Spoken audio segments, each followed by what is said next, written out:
Hi Groove Meisters, it's me, your old friend, Nickly Pickly. And today I'm going to talk about Soft Machine. Now, Soft Machine was formed in around about 1964 by David Allen, who went on to be in Gong, Robert Wyatt, who ended up in Matching Mole, which is French for Soft Machine, Kevin Ayers, who probably introduced Mike Oldfield to the world, and Mike Ratledge, who didn't really do much else after Soft Machine. Anyway, they made around about 10 albums. The first 7 were sort of numerical, and then after that we had bundles, which you can hear in the background, especially Hazard Profile Part 1s to 4. And after bundles we had Softs, Alive and Well, and then a final album in the Land of Cocaine, before they sort of reformed many years later with a new album, the name of which escapes me. Hidden Details. Right, that's why I didn't know. Anyway, back to the plot.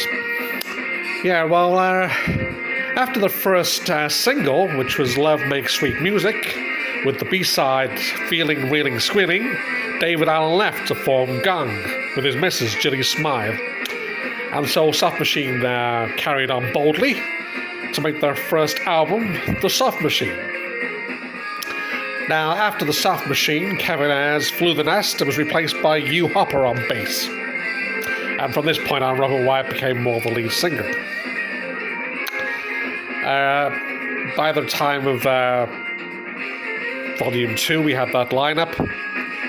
And then we had Third, which sort of extended the lineup to include Elton Dean, who gave Elton John his first name. After Fourth, Robert Wyatt flew the nest.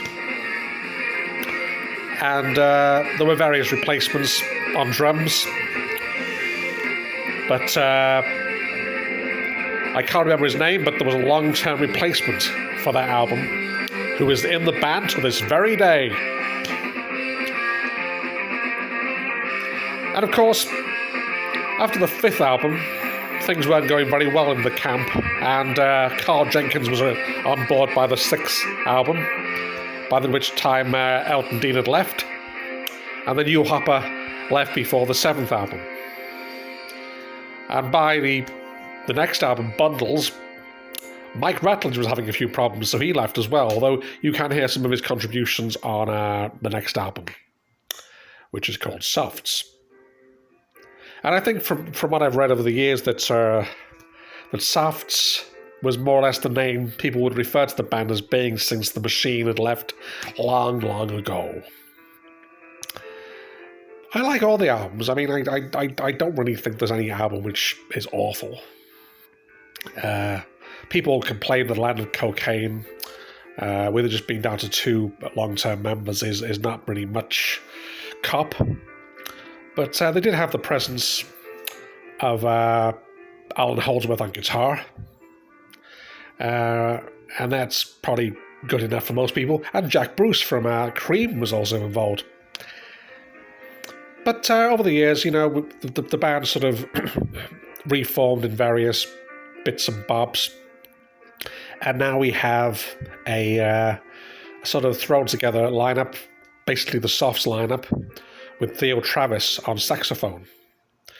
He was also in Gong in the early 2000s. They're another band I will look into at some other point. But for now, I will just say adieu to ya and ya and ya.